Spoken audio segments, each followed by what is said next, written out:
एक 29 साल की लड़की जो दुनिया में कुछ करना चाहती थी, एक 29 साल की लड़की जो अपने सपनों को उड़ान देना चाहती थी, वो दुनिया में अपना नाम बनाना चाहती थी।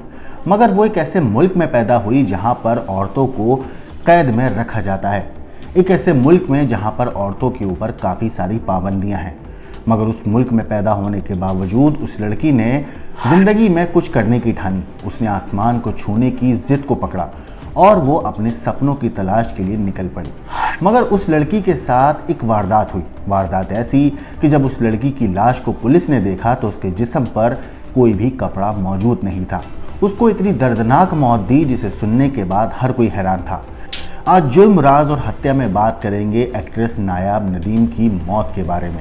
11 जुलाई 2021 दोपहर का वक्त था। हमारे पड़ोसी मुल्क पाकिस्तान के लाहौर पुलिस को एक कॉल आता है। कॉल करने वाला शख्स पुलिस को बताता है कि उसकी बहन के घर पर वो आया था और जब उसने दरवाज़ा खटखटाया तो किसी ने खोला नहीं, लेकिन जब घर के अंदर वो दाखिल हुआ तो देखा कि फर्श पर उसकी बहन की लाश पड़ी है, वो भी बिना कपड़ों के।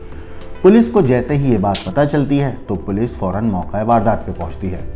पुलिस पहुंचती है लाहौर के DHA यानी डिफेंस हाउसिंग अथॉरिटी के फेज़ 5 में नायाब नदीम के घर पर। जब पुलिस घर पहुंचती है तो पुलिस वहां पे देखती है कि जिस शख्स ने कॉल किया था वो शख्स वहां पे मौजूद है और शख्स का नाम था मोहम्मद नासिर। मोहम्मद नासिर जो था वो नायाब नदीम का सौतेला भाई था।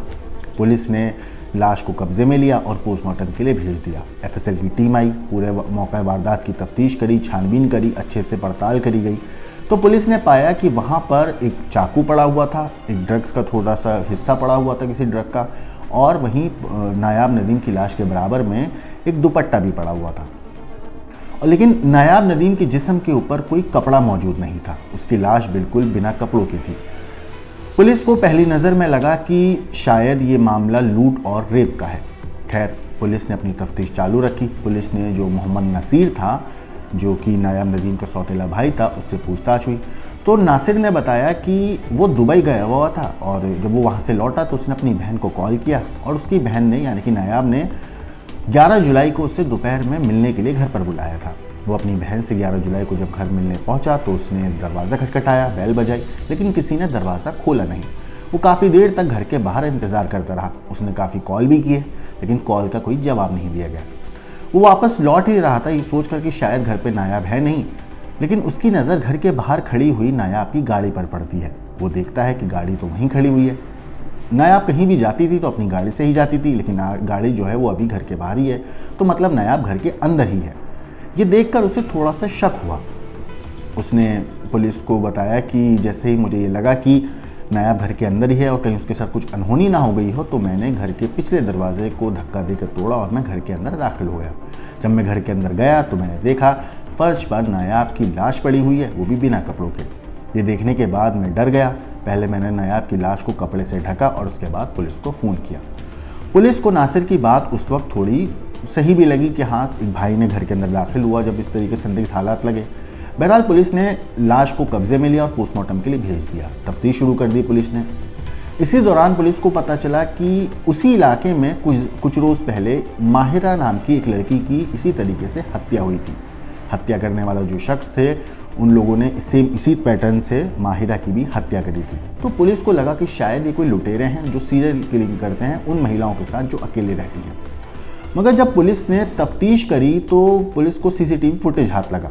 उस CCTV फुटेज में एक शख्स नायाब नदीम के घर के आसपास दिखाई दे रहा था, काफ़ी देर से टहलता हुआ।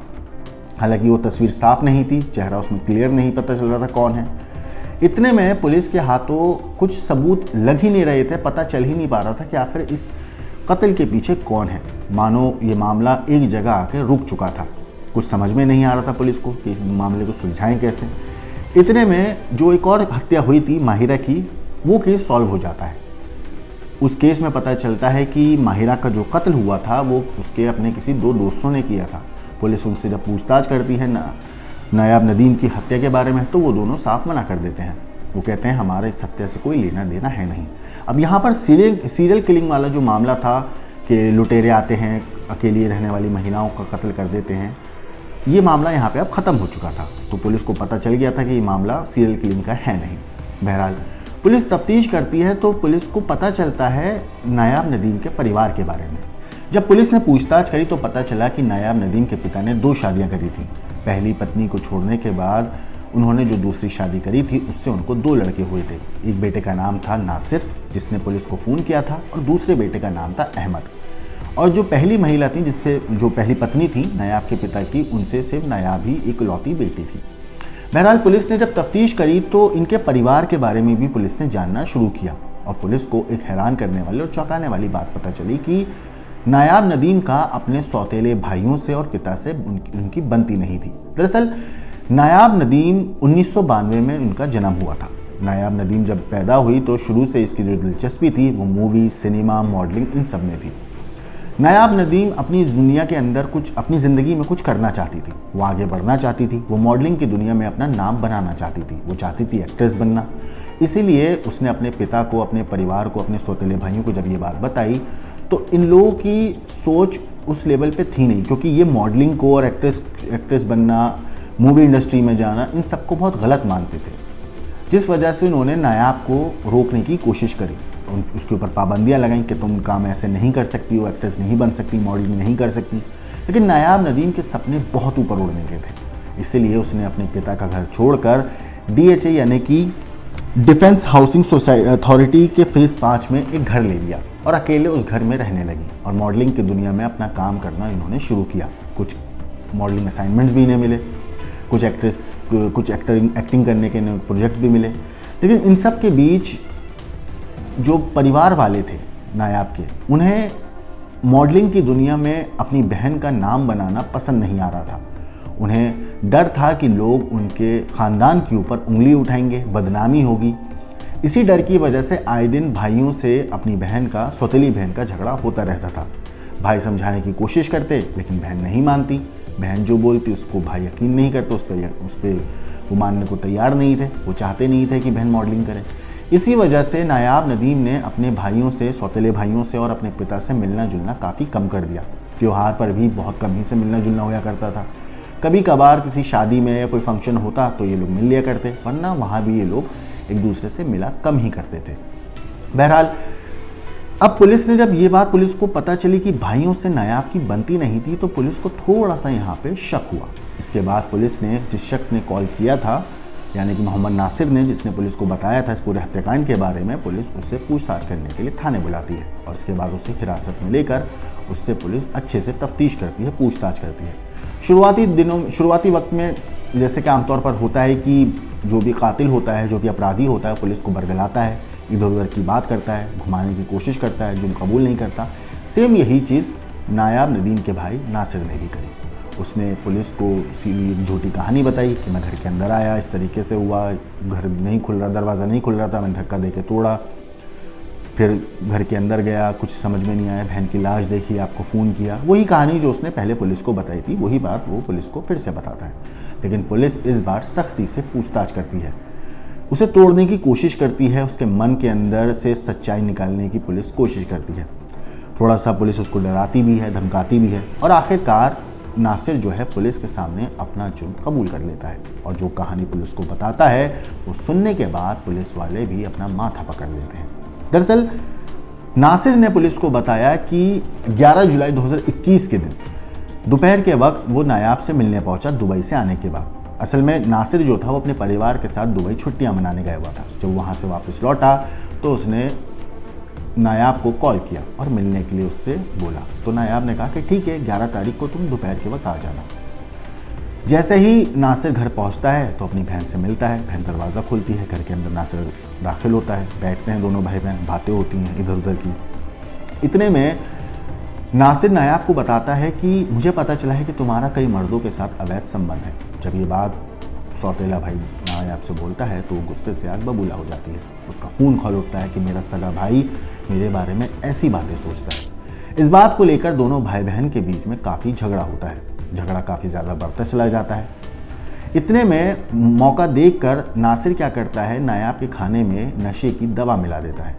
जैसे वो दवा नशे की नायाब के जिस्म में दाखिल होती है, खाने के दौरान नायाब बेहोश हो जाती है और बेहोशी की हालत में नासिर नायाब के दुपट्टे से उसका गला घोंटकर उसकी हत्या कर देता है। और उसके कत्ल के बाद एक लूट का माहौल दिखाने के लिए और बचने के लिए पुलिस के चुंगल से वो एक प्लान बनाता है। वो क्या करता है कि पहले अपनी बहन नायाब नदीम के कपड़े उतार कर उसके जिस्म को नंगा करता है और फिर घर की बाथरूम की जो खिड़की होती है उसे तोड़ देता है ताकि ये लगे कि लुटेरे घर के अंदर बाथरूम की खिड़की से दाखिल हुए। इसके बाद वो घर को लॉक करता है और बाहर जाके पुलिस को फ़ोन कर देता है। लेकिन जब पुलिस ने अपनी तफ्तीश कर रही थी तो पुलिस को एक और चीज़ पता चली थी।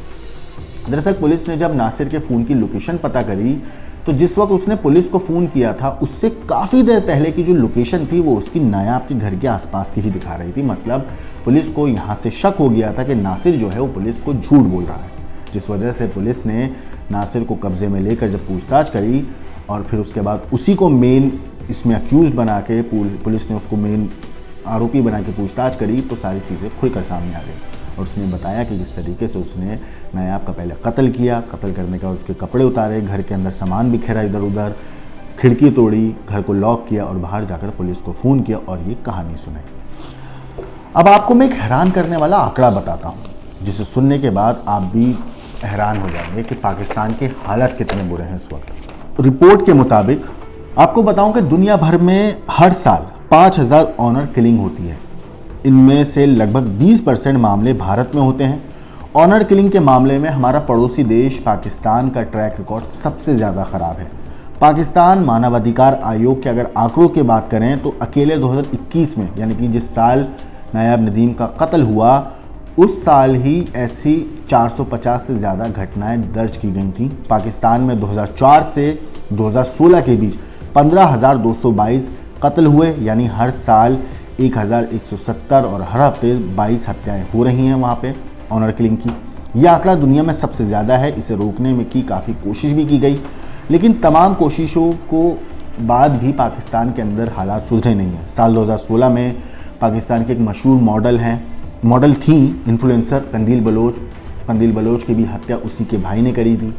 और जिस तरीके से हत्या हुई थी उसके बाद पूरी दुनिया में पाकिस्तान में महिलाओं की हालत को लेकर उनके ऊपर जो अत्याचार हो रहे हैं उसके ऊपर बात हुई थी। इसके बाद पाकिस्तान में काफ़ी सख्त कानून भी बने थे, यहाँ तक कि ऑनर किलिंग के मामले में सज़ाए मौत तक का प्रावधान बनाया गया था। लेकिन पाकिस्तान के कट्टरपंथी लोगों की वजह से, पाकिस्तान के कुछ कट्टरपंथी लोगों की विचारधारा की वजह से ये कानून कभी भी असलियत में अमल में नहीं आ पाया। और आज भी पाकिस्तान के अंदर महिलाओं की हालत बहुत ज़्यादा बुरी है।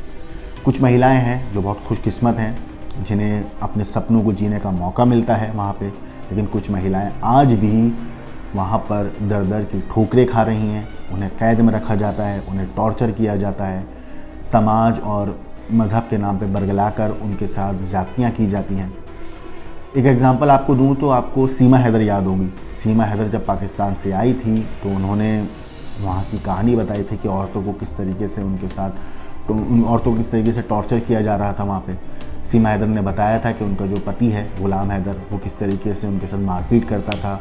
ये सारी चीज़ें उन्होंने खुल के कैमरा के सामने भी बोली थी। और ये कोई पहला किस्सा नहीं है, इस तरह के कई किस्से दुनिया के सामने आ चुके हैं जब महिलाओं के साथ पाकिस्तान में ऐसी बेरहमी हुई है। चाहे वो नादिर नदीम की बात हो या फिर नायाब नदीम की बात हो या फिर कंदील बलोच की बात हो या फिर सीमा हैदर का भी केस सामने आया था। इस तरीके की कई ऐसी वारदात हुई जिनमें लड़कियों के साथ होने वाले जुर्म और ज़्यादतियों की कहानी दुनिया के सामने आई। नायाब नदीम की स्टोरी के ऊपर आपका क्या कहना है? जिस तरीके से भाई ने कत्ल किया, उसके बाद घर के अंदर दाखिल हुआ, सोचिए अपनी बहन की लाश के कपड़े उसने उतारे ताकि वो बच सके। यहाँ पे उसके दिमाग में इज्जत का ख्याल नहीं आया, गैरत का ख्याल नहीं आया। सोचिए जो लड़की सपनों को जीना चाहती थी, आसमान को छूना चाहती थी, अपना नाम दुनिया के सामने बनाना चाहती थी, उसको उसके ही भाई ने कफन के अंदर लिपटने के लिए मजबूर कर दिया और उसको 2 गज ज़मीन के नीचे दफना दिया। ना सिर्फ कत्ल किया बल्कि उसकी इज्जत, उसकी आबरू, उसके सपनों तक को पैरों तले, कदमों तले ऐसा रौंदा कि वो कब्र के अंदर जाकर दफन हो गए। इस पूरी कहानी के ऊपर, इस पूरी स्टोरी के ऊपर आपकी जो भी राय है हमें कमेंट करके ज़रूर बताइएगा। बाकी देश और दुनिया की क्राइम की खबरों के लिए देखते रहिए